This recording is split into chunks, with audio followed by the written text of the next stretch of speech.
नमस्कार विद्यार्थी मित्रों, विषय विज्ञान प्रकरण 2 एसिड बेઝ અને ક્ષાર ના તાસ 2 માં આપનું સ્વાગત છે। વિદ્યાર્થી મિત્રો, તાસ એક બહુ અગત્યનો તાસ હોય। કોઈ પણ વિષયમાં પહેલો તાસ છે ને એ અગત્યનો હોય, મહત્વનો હોય, કારણ કે એ તાસમાં એવું કંઈક તમને કહેવામાં આવ્યું હોય કે જેને કારણે તમને આખો पाठ पूरो थाय त्यां सुधीमां घणी महत्वनी बाबतो एमां मळी जती होय।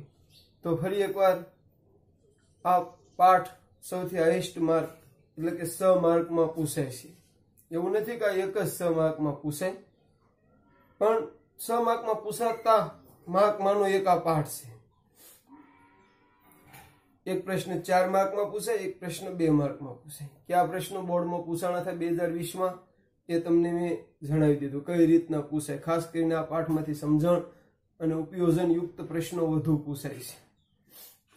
त्यार पछी बहु अगत्यनो आखो पाठ तमने सरलताथी आवडे ए माटे तमने लखाव्युं हतुं प्रबळ एसिड। याद करो, 3 नाम लखाव्या था प्रबळ एसिडना, HCl hydrochloric acid, H2SO4 sulphuric acid अने SNO3 नाइट्रिक एसिड, जे अगाऊ आवी गेला छे एटले कदाच तमने याद हशे। पछी निर्बळ एसिड में 2 नाम लखाव्या था, एक acetic acid CH3COOS, acetic acid CH3COOS अने एक कार्बोनिक एसिड H2CO3। आ 2 निर्बळ एसिड में लखाव्या था। एसिटिक एसिड ना बीजा 2 नाम आरवार हता, विनेगर अने सरको। त्यार पछी प्रबळ बेઝ लखाव्या था, NaOS, KOS, Mg काउंस में OS काउंस में 2, ए प्रबळ बेઝ लखाव्यो। निर्बळ बेઝ लखाव्यो एमोनियम हाइड्रोक्साइड NH4OS। अने महत्वना क्षार અહીં લખ્યા था, मीठाथी लई धोવાનો सोडा, खाવાનો सोडा, विरंजन पाउडर, चिरोडी, नवसार, आ બધા क्षार लखाव्या था। प्लास्टर ऑफ पेरिस POP અને પાઠના અંતેની બનાવટ આવવાની છે એટલે ખૂબ અગત્યની માહિતી તમને લખાવી। ત્યાર પછી આપણે જે બાબત જોઈ હતી એ જોઈ હતી એસિડ અને બેઝ આપણા જે રોજિંદા જીવનમાં વપરાય છે એ માટે તમને લખાવ્યું હતું ભાઈ દૂધ અને છાશ અને દહીંમાં લેક્ટિક એસિડ હોય, લીંબુ નારંગીમાં સાઇટ્રિક એસિડ હોય, આમલીમાં ટાર્ટરિક એસિડ હોય અને ટામેટામાં ઓક્ઝેલિક એસિડ હોય। એ બાબત તમને લખાવી હતી। त्यार पछी एसिड अने बेઝના सामान्य गुणधर्मो लखाव्या था। कोई एसिड स्वादमां खाटा होय, स्पर्शे दाहक होय, ते भीना भूरा लिटमस पेपरने लाल बनावे। एभुला सूत्र आप्युं हतुं, भीना भूरा लिटमस पेपरने लाल बनावे। एसिड बेઝ साथे प्रक्रिया करे तो क्षारने पाणी बने। एसिड बेઝ साथे प्रक्रिया करे तो क्षारने पाणी बने। અને એસિડની ધાતુ સાથેની પ્રક્રિયાથી ડાયહાઇડ્રોજન વાયુ મુક્ત થાય। હું તફાવતના રૂપમાં અહીંયા તમને કહું છું, જોઈશું એસિડ અને બેઝ તફાવતના રૂપ। મેન મુદ્દા જ લખીશ કે ભાઈ એસિડ સ્વાદમાં ખાટા હોય છે, બેઝ સ્વાદમાં તોરા હોય છે। એસિડ સ્પર્શે દાહક, સ્પર્શે दाहक होय तो आ स्पर्शे सीकणा होय छे। अगर आ भूरा लिटमस पेपर ने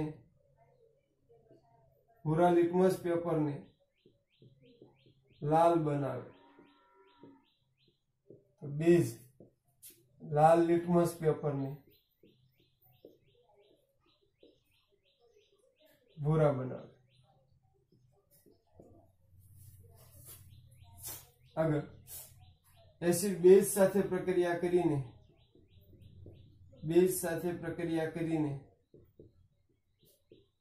शुं बनावे छे? क्षार अने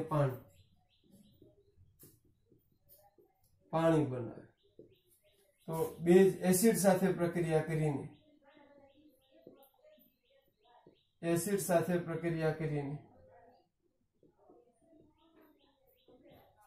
क्षार अने पाणी बनावे।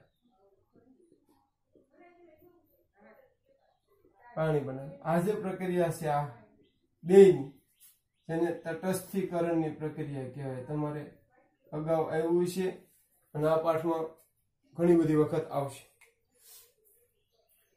તો આ રીતના એના મુદ્દા હતા. સ્વાદે ખાટા હોય, સ્વાદે તુરા હોય, સ્પર્શે દાહક હોય, સ્પર્શે શીકણા હોય, ભૂરા લિટમસ પેપરને લાલ બનાવે, લાલ લિટમસ પેપરને ભૂરા બનાવે, બેઝ સાથે પ્રક્રિયા કરી ને ક્ષાર ને પાણી બનાવે. આ એસિડ સાથે પ્રક્રિયા કરીને ક્ષાર અને પાણી બનાવે. હજી એસિડમાં એક ગુણધર્મ આવે ભાઈ, એસિડ છે, એસિડ ધાતુ સાથે પ્રક્રિયા કરીને H2 વાયુ મુક્ત કરે છે. એ જ ગુણધર્મ બેઝને પણ લાગુ પડે કે બેઝ પણ અમુક બેઝ પણ ધાતુ સાથે પ્રક્રિયા કરે છે ત્યારે H2 વાયુ મુક્ત થાય છે, પ્રક્રિયા આવવાની છે. એટલે એ મુદ્દો અહીંયા પણ લખી શકો કે ભાઈ બેઝ પણ ધાતુ સાથે, પણ એસિડ જેટલી પ્રક્રિયાઓ બેઝ કરતા નથી એટલે મુદ્દો ન લખો તો પણ ચાલે. તો આ રીતે એસિડ અને બેઝના આપણે સામાન્ય ગુણધર્મો જોયા હતા. જેથી મિત્રો આ બધા ગુણધર્મોને સમજાવવા માટે આપણે અમુક કસોટી કરવી પડે. જેમાંની એક પ્રવૃત્તિ આપણે ગઈકાલે કરી હતી, 3 કસનળી વાળી, કે ભાઈ 3 કસનળી લેવામાં આવે. એક કસનળીમાં નિસ્યંદિત પાણી લેવામાં આવે, એક કસનળીમાં એસિડિક કોઈ દ્રાવણ લેવામાં આવે અને બીજી કસનળીમાં બેઝિક દ્રાવણ લેવામાં આવે. એટલે પ્રવૃત્તિના સંદર્ભમાં જોઈએ તો 3 કસનળી લેવામાં આવે. 3 કસનળી લેવામાં આવે. આપણે તેને કસનળીને દોરવાનો પ્રયત્ન કરીએ. 3 કસનળી. તો આ પહેલી જે કસનળી છે એમાં આપણે નિસ્યંદિત પાણી લીધું છે. નિસ્યંદિત પાણી લીધું. એવી જ રીતે એક બીજી કસનળી લઈ અને કસનળી 1 ના માપ્યા અને 2 ના. આની અંદર આપણે એસિડિક માધ્યમ લઈએ છીએ અથવા તો એસિડિક દ્રાવણ લઈએ છીએ, એસિડિક દ્રાવણ. ત્રીજી એક કસનળી લઈએ આપણે.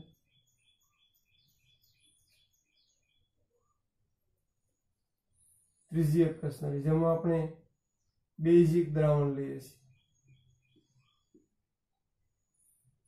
બેઝિક દ્રાવણ. અને આની અંદર આપણે જુદા જુદા ખાસ કરીને લિટમસ પેપર છે, હળદર પત્ર છે, જે તમને બતાવવામાં આવ્યા હતા.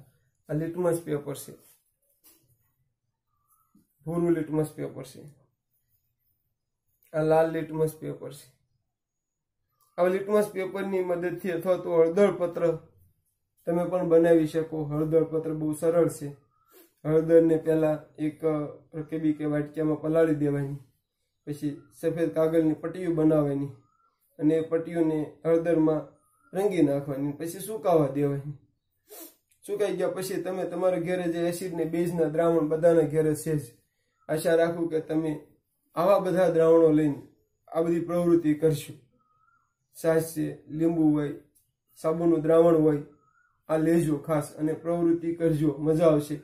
પ્રેક્ટિકલથી તમને ઘણું જાણવા મળશે. લિટમસ પેપર નહીં હોય પણ હળદર પત્ર હશે. કુદરતી શોષક તરીકે આવશે ત્યારે જાસૂદના ફૂલનું શોષક બનાવી શકો તમે. તો આ ત્રણને આપણે લીધી.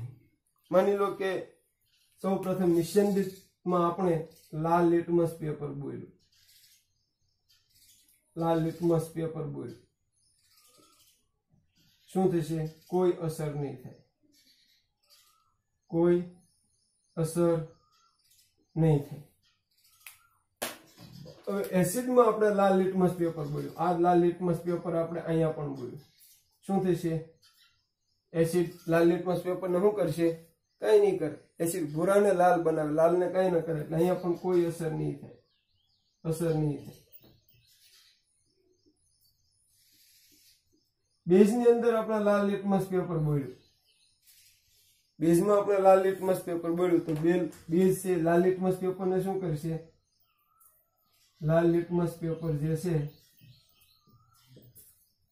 લાલ લિટમસ પેપર ભૂરું બનશે.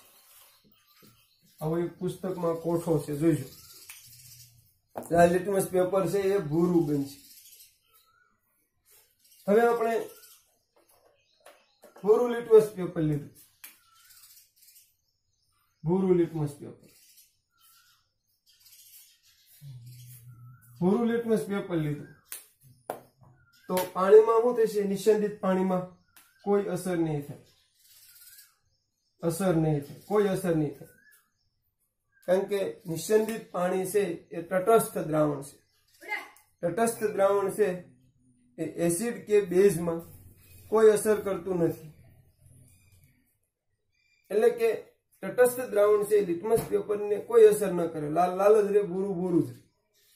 હવે એસિડિક દ્રાવણમાં આપણે ભૂરું લિટમસ પેપર બોલ્યું, ભૂરું લિટમસ પેપર એસિડિક દ્રાવણમાં બોલ્યું તો ભૂરું લિટમસ પેપર શું બનશે?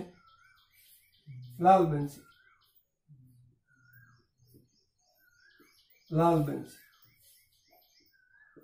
અને બેઝમાં આપણે ભૂરું લિટમસ પેપર બોલ્યું બેઝમાં તો અસર થશે નહીં, અસર થશે નહીં. તો વિદ્યાર્થી મિત્રો, આ ત્રણ કસનળીની એક પ્રવૃત્તિ છે જે લિટમસ પેપર વડે દ્રાવણ એસિડિક છે કે બેઝ છે એની પરખની કસોટી છે. અહીંયા જે પ્રવૃત્તિ તમને ભણાવવામાં આવે એ પ્રવૃત્તિના ઉપરથી તમને ખ્યાલ આવવો જોઈએ કે આવો કોઈ પ્રશ્ન પૂછાઈ શકે તો તમે એને લખી શકવા જોઈએ. તો આવો એક કોઠો આપણી ટેક્સ્ટ બુકમાં છે, આપણે આગળ હાલતા જઈશું અને કોઠાના અમુક ખાના પૂરતા જઈશું. આ ત્રણને આધારે લિટમસ પેપર વાળું ખાનું પૂરી શકશો તમે. લિટમસ પેપર વાળું ખાનું, લિટમસ પેપરનું જે ખાનું છે એ પૂરી શકશો. લિટમસ પેપર ને તમે લાલ લિટમસ પેપરને નિસંદિત પાણીમાં બોળો તો કોઈ અસર થતી નથી, લાલ કે ભૂરું ગમે તે હોય. એસિડિક દ્રાવણમાં લાલને બોળવામાં આવશે તો કોઈ અસર નહીં થાય, પણ ભૂરાને બોળવામાં આવશે તો ભૂરું લિટમસ પેપર લાલ બનશે. બેઝિક દ્રાવણમાં લાલ લિટમસ પેપર ભૂરું બનશે, ભૂરા ઉપર અસર થશે નહીં. તો આ રીતે આ એક પ્રવૃત્તિ આપણે જોઈ હતી અગાઉના પહેલા તાસમાં પ્રેક્ટિકલ રીતે, અને આ પ્રવૃત્તિના આધારે આપણે ખ્યાલ આવ્યો કે લિટમસ પેપરે રંગ પરિવર્તન કર્યું.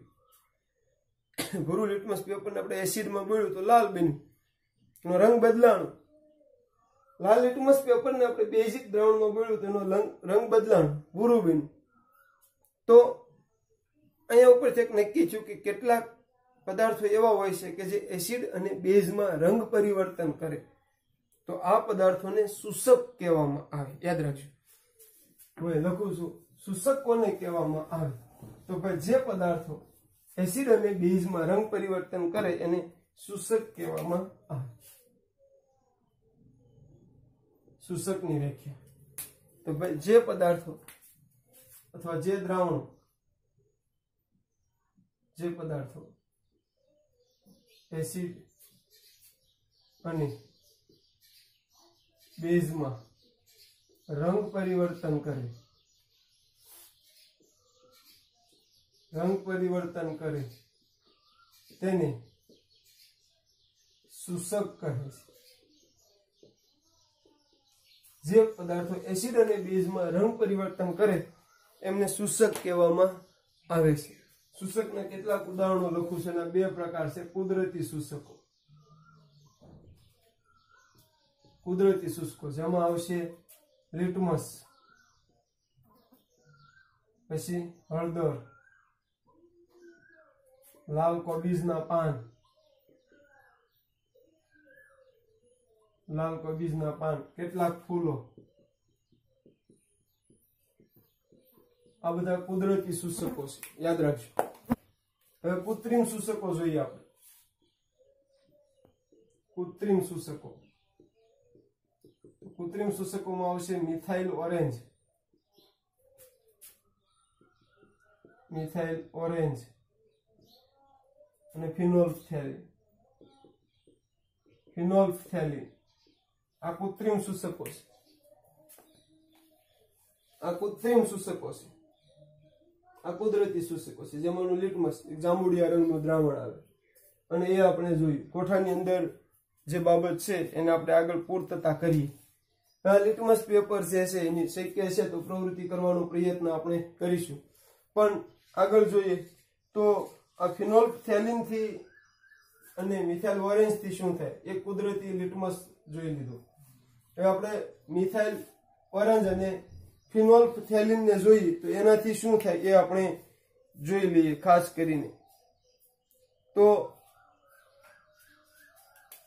મિથાઇલ ઓરેન્જ અને ફિનોલ્ફથેલિનને આપણે એસિડિક અને બેઝિક દ્રાવણમાં એના ટીપા પાડીએ. આ પ્રવૃત્તિ કરવા માટે શું કરવું? મિથાઇલ ઓરેન્જની અને ફિનોલ્ફથેલિનની પ્રવૃત્તિ કરવા માટે શું કરવું? તો કે એની એસિડ અને બેઝનું દ્રાવણ લેવું. એસિડ અને બેઝના દ્રાવણ લીધા પછી આ શોષકના એની અંદર 2-3 ટીપા પાડવાના, એટલે તમને એમાં રંગ પરિવર્તન જોવા મળશે. રંગ પરિવર્તન જોવા મળશે. આ રંગ પરિવર્તનને આધારે આપણને ખ્યાલ આવશે કે આ કયું દ્રાવણ છે. જો પરખ માટે છે, આ બધા શોષકોનું કામ એસિડ બેઝની પરખ માટે છે. માની લો કે તમે લિટમસ પેપર એક દ્રાવણમાં બોળ્યું, તમને ખબર નથી કે દ્રાવણ કયું છે. એમાં તમે ભૂરું લિટમસ પેપર બોળ્યું અને એ ભૂરું લિટમસ પેપર ભૂરું જ રહ્યું, એટલે તમે એટલી ખબર પડી કે આ એસિડ નથી. પણ એવું નક્કી ન થઈ જાય કે એ બેઝ છે. તટસ્થ હોઈ શકે અને બેઝ પણ હોઈ શકે, પણ એક ખબર પડી કે એસિડ નથી. હવે આપણે પેલા 2 વિકલ્પો છે, તટસ્થ છે કે બેઝ છે. તો ભૂરો લિટમસ પેપર પછી આપણે એમાં લાલ લિટમસ પેપર બોલીશું.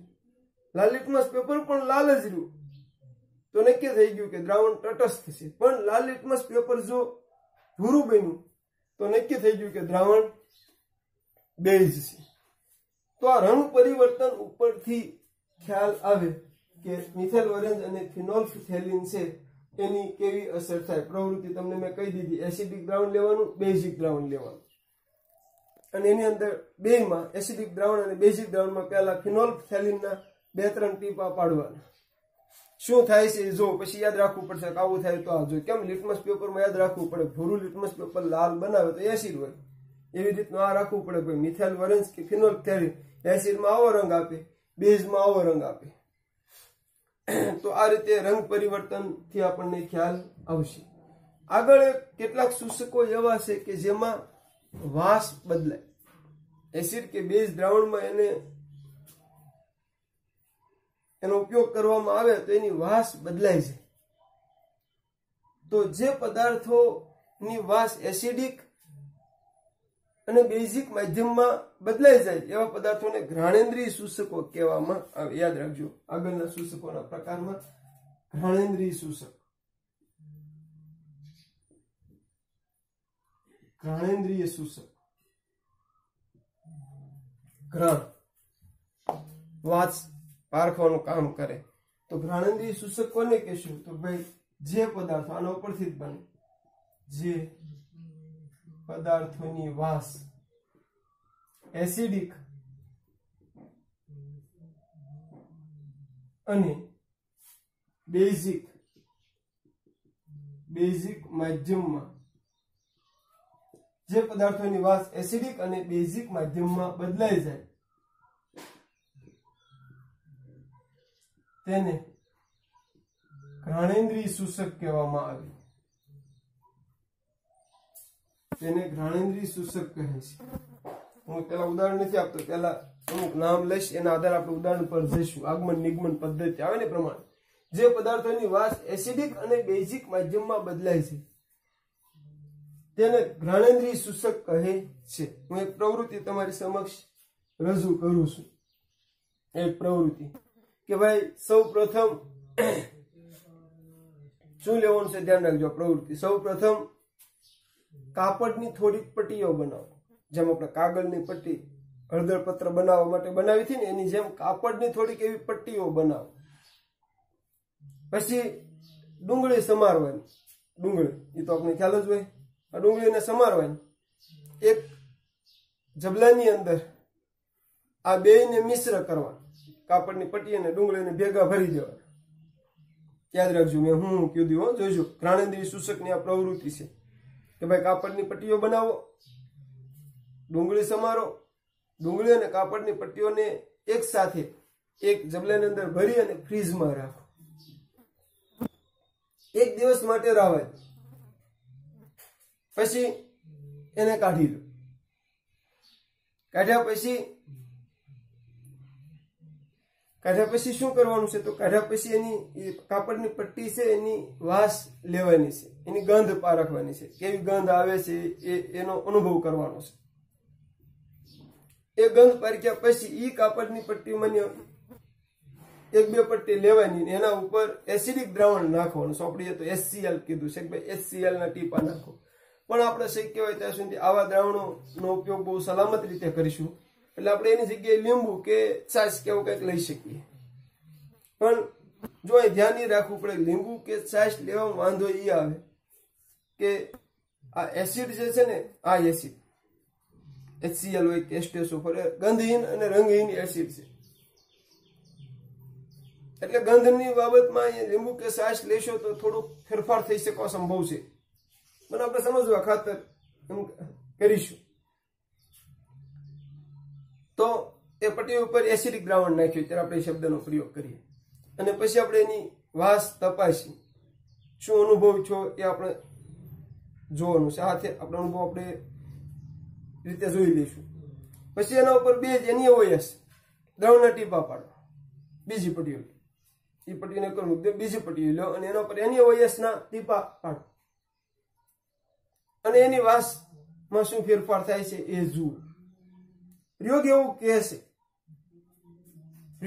કહેશે કે આ કાપડની પટ્ટી ઉપર જ્યારે આપણે એસિડિક દ્રાવણના ટીપા પાડ્યા છે ત્યારે એની વાસ બદલાતી નથી, પરંતુ બેઝિક દ્રાવણના ટીપા પાડ્યા છે NaOH ના ત્યારે એની વાસ બદલાય છે.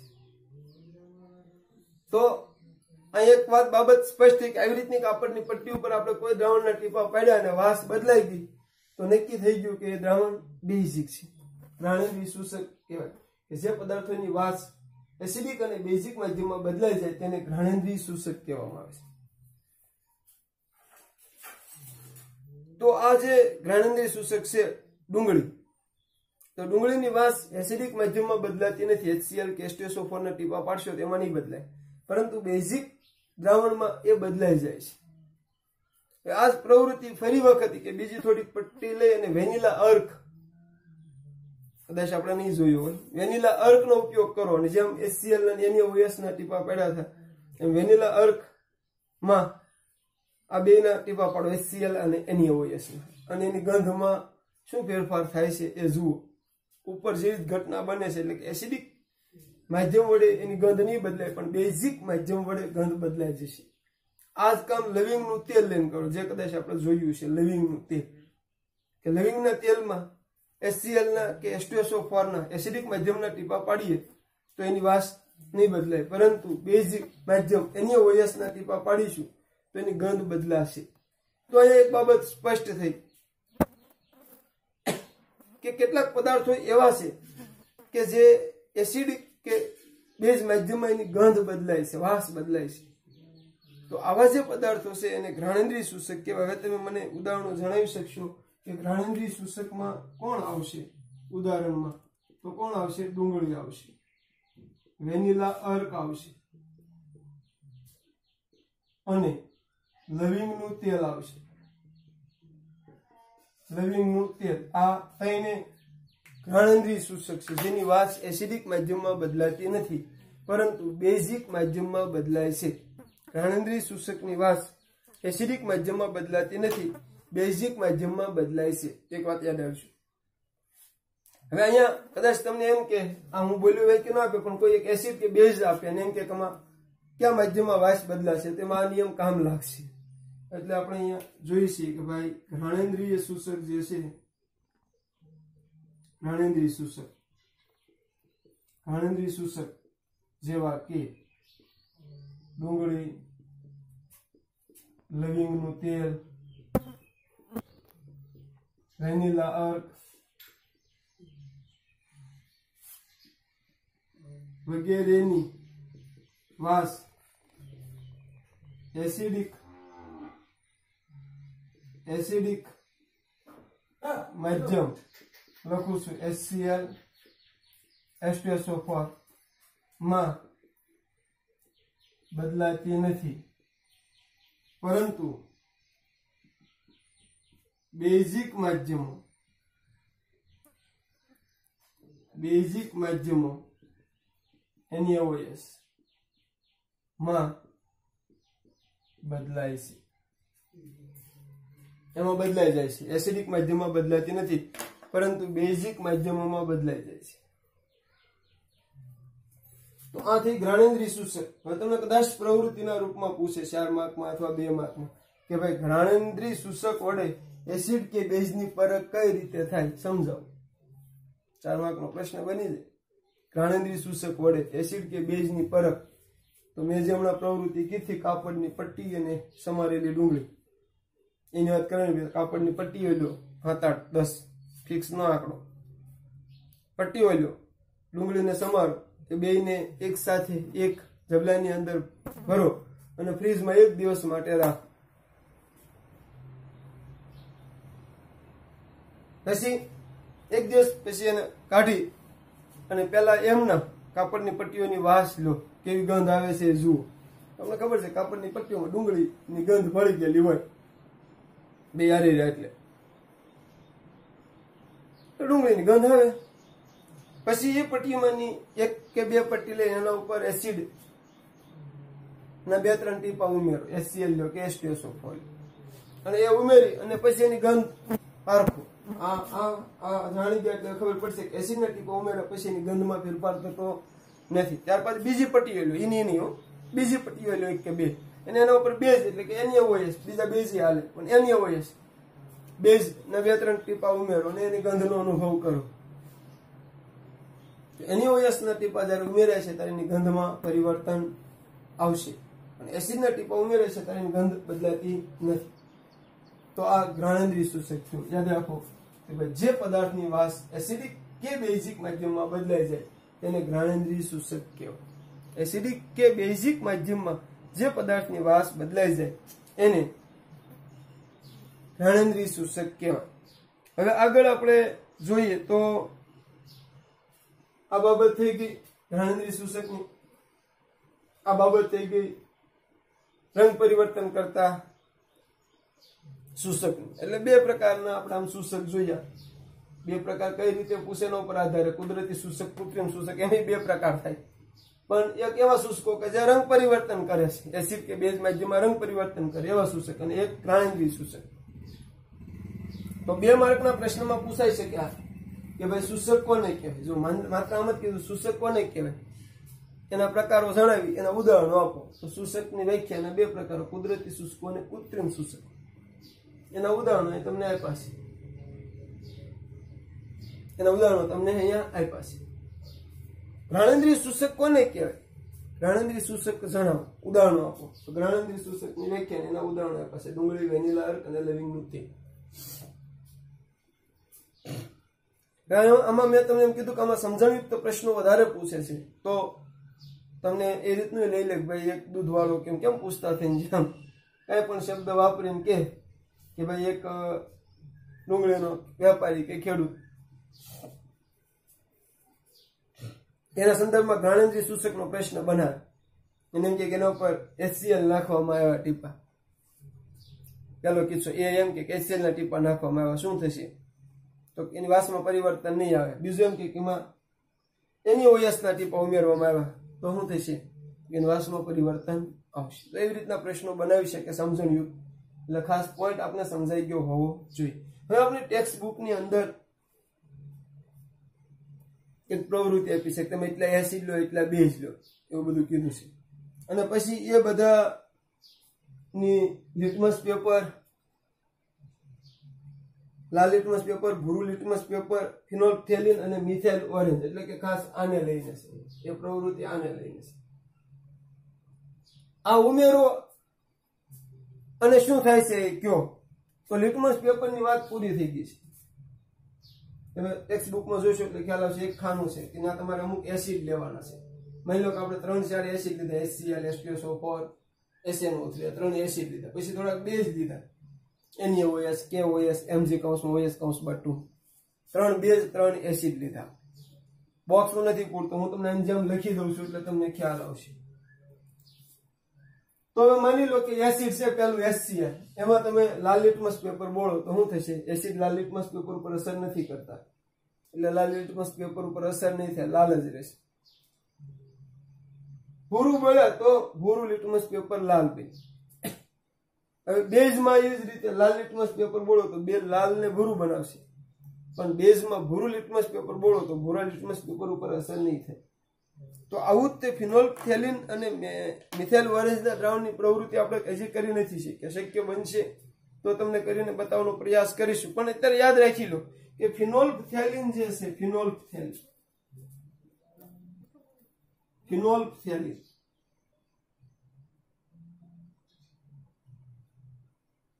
એસિડ ને રંગવિહીન કરે છે, એસિડ ને રંગવિહીન કરે, બેઝ ને ગુલાબી રંગમાં ફેરવે. યાદ રાખજો. તો માની લો કે HCl માં આપણે ફિનોલ્ફથેલિન ના ટીપા નાખ્યા HCl માં, તો દ્રાવણ કેવું બનશે? રંગવિહીન. પણ NaOH માં ફિનોલ્ફથેલિન ના ટીપા નાખ્યા તો કેવા રંગનું બનશે? ગુલાબી રંગ. જોજો કોષ્ટક પૂર્વાંશ. 3 એસિડ ને 3 બેઝ ઓછામાં ઓછા લેજો. ચોપડીએ તો પ્રવૃત્તિમાં વધારે આપ્યા છે, પણ હું તમને ઓછામાં ઓછા 3 કહું. બધા લઈને બનાવો તો વધારે સારું. આવો કોઠો એક બુકમાં બનાવજો. તો લિટમસ પેપર આવે ત્યારે શું થાય? અને ફિનોલ્ફથેલિન આવે ત્યારે શું થાય? હવે આગળ લઈએ. Methyl orange. મિથાઇલ ઓરેન્જ શું કરે છે? મિથાઇલ ઓરેન્જ એસિડ ને શું બનાવશે? લાલ બનાવશે. અને બેઝ ને શું બનાવશે? પીળું બનાવશે. યાદ રાખજો. મિથાઇલ ઓરેન્જ એસિડ ને લાલ બનાવશે, એટલે કે HCl માં મિથાઇલ ઓરેન્જ ના ટીપા નાખશું તો દ્રાવણ કયા રંગનું બનશે? લાલ રંગનું. NaOH ના દ્રાવણમાં આપણે મિથાઇલ ઓરેન્જ ના ટીપા નાખીશું તો દ્રાવણ કેવા રંગનું બનશે? પીળા રંગનું બનશે. તો આ બાબત જ્યાં લખી છે એ થોડુંક યાદ રાખો, એને જુઓ, એને વિચારો, એટલે તમને કોષ્ટક આવડી જશે. એક એસિડમાં જે બન્યું બધા એસિડમાં બનશે, એક બેઝમાં જે બન્યું બધા બેઝમાં બનશે. એટલે એના માધ્યમથી અહીંયા જે આપેલું છે એના આધારે તમે, હું અહીંયા કદાચ તમે જરૂર લાગે તો હું એક એસિડને લઈ અને કોઠાની બાબત લખું છું. ધ્યાન રાખજો કે ભાઈ અહીંયા આપણે સંયોજન લઈશું કોઈ પણ એસિડ કે બેઝ. લાલ લિટમસ પેપર, ભૂરું લિટમસ પેપર, ફિનોલ્ફથેલિન અને મિથાઇલ ઓરેન્જ. આ આપણે લીધા. જોઈજો બરાબર. તો હવે આપણે સૌ પ્રથમ લઈએ HCl. લાલ લિટમસ પેપર ને શું કરશે? અસર નહીં કરે, રંગ પરિવર્તન નહીં થાય. એમ કહો તો લખીએ રંગ પરિવર્તન. લાલ લિટમસ પેપર પર અસર નથી કરતા. ભૂરું લિટમસ પેપર શું થશે? લાલ બનશે. ફિનોલ્ફથેલિન એસિડમાં રંગવિહીન, મિથાઇલ ઓરેન્જ લાલ બનાવશે, મિથાઇલ ઓરેન્જ લાલ બનશે. આ બધા એસિડમાં કોમન. એટલે બેઝ NaOH લાલ લિટમસ પેપર ને કેવું બનાવશે? ભૂરું બનાવશે. રંગ પરિવર્તન નહીં થાય. ભૂરા લિટમસ પેપર રંગ પરિવર્તન નહીં થાય. ફિનોલ્ફથેલિન કેવા રંગનું બનશે? ગુલાબી. અને મિથાઇલ ઓરેન્જ કેવા રંગનું બનશે? પીળા. તો આ રીતે બધા એસિડમાં અને બધા બેઝમાં આ બધા સૂચકોની અસર થાય. તો આ તાસની અંદર આપણે આ સૂચકો વિશે જોવાનું હતું. ખાસ કરીને સૂચક કહેવાય કેવું રંગ પરિવર્તન થાય, ઘ્રાણેન્દ્રિય સૂચકમાં વાસમાં કેવી રીતે બદલાવ આવે એ વિશે જોયું. તમારે ઓછામાં ઓછા 3 એસિડ ને 3 બેઝ લઈ અને આવો એક કોઠો પુસ્તકમાં આપેલો છે જે આપણે બુકની અંદર લખવાનો રહેશે. 3 એસિડ 3 બેઝ લઈને થોડુંક મેં ગુલાબી, રંગીન, લાલ, પીળું એવા લખ્યું. તમારે થોડુંક લખવું પડશે. ગુલાબી રંગનું બનશે દ્રાવણ, ગુલાબી રંગનું બનશે દ્રાવણ, પીળા રંગનું બનશે, એવું લખવું પડશે. પણ કોનાથી કઈ અસર થાય એ સમજાઈ ગયું હોવું જોઈએ. પ્રશ્નમાં કાંઈ પણ આપી શકે, 2-3 એસિડ કે બેઝ આપીને એમ કે આને ઉપર કઈ કઈ અસર થશે તો એને આપણને ખ્યાલ હોવો જોઈએ. આપણે શક્ય એટલી પ્રવૃત્તિ કરવાનો પ્રયત્ન કર્યો. લિટમસ પેપર તમારી પાસે ન હોય એટલે પ્રવૃત્તિ મેં અહીંયા કરે. પણ ડુંગળી અને કાપડની પટ્ટીઓ તમારી પાસે હોય. આશા રાખવામાં આવે છે કે તમે હળદરપત્ર અને આ પટ્ટીવાળો ઘ્રાણેન્દ્રિય સૂચકનો પ્રયોગ કરો તો તમારી પાસે રંગ પરિવર્તનની એક પ્રવૃત્તિ થઈ જાય અને ઘ્રાણેન્દ્રિય સૂચકની પ્રવૃત્તિ પણ તમે કરી શક્યો. તમારથી થઈ શકે તેમ છે. તો તમે એ પ્રવૃત્તિ કરશો અને એના આધારે સારી રીતે સમજી શકશો એવી આશા રાખવામાં આવે છે.